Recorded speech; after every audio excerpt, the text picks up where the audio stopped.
కేంద్ర ప్రభుత్వం తీసుకొచ్చిన వక్ఫ్ బిల్లు సవరణ చట్టం రాజ్యాంగ విరుద్ధమని ఎంపీ బలరాం నాయక్ అన్నారు. వక్ఫ్ చట్టాన్ని రద్దు చేయాలంటూ మహబూబాబాద్ జిల్లా కేంద్రంలో ముస్లిం ఐక్యవేదిక ఆధ్వర్యంలో నల్ల జెండాలు, జాతీయ జెండాలు, ఫ్లకార్డులు ప్రదర్శిస్తూ భారీ ర్యాలీ నిర్వహించారు.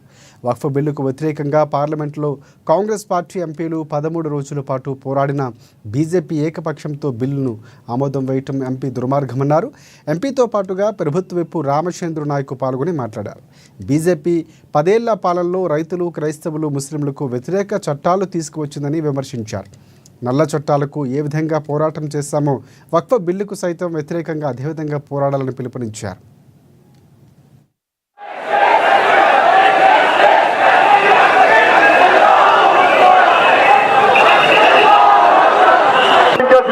రామతన్న కేవీపీఎస్ రాష్ట్ర నాయకుడు రామతన్న గారి వేదికలు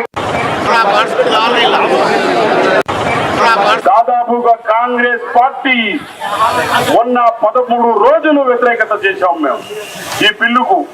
అందులో రాహుల్ గాంధీ గారు కూడా ఈ బిల్లును క్యాన్సల్ చేస్తే తప్ప నేను అసలు మాట్లాడేదే లేదని కూడా బయటగా వాకౌట్ చేశాం. ఇది ఒకటే కాదు, తీసేసుడే.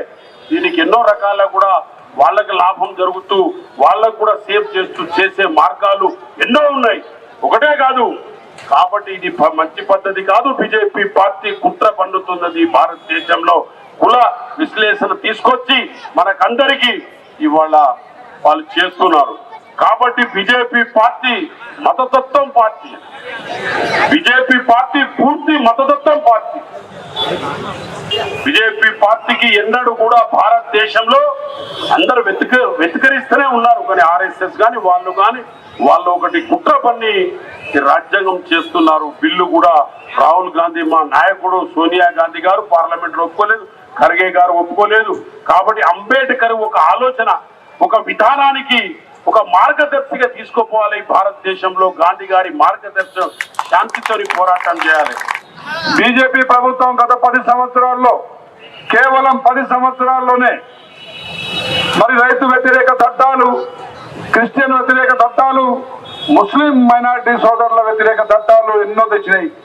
రైతు చట్టాల కోసం, నల్ల చట్టాల కోసం వ్యతిరేకంగా రైతులు ఏ విధంగా అయితే కదం తొక్కిరో ఆ విధంగా మనం భవిష్యత్తులో కదం తొక్కితే తప్ప మోడీని, అమిత్ షాని మరి కొట్టలేమని చెప్పేసి మీ అందరికీ తెలియజేస్తూ, ఇక్కడ ఉన్నటువంటి ఆస్తిని కాజేద్దామని చెప్పి బీజేపీ ప్రభుత్వం ఆలోచిస్తా ఉంది.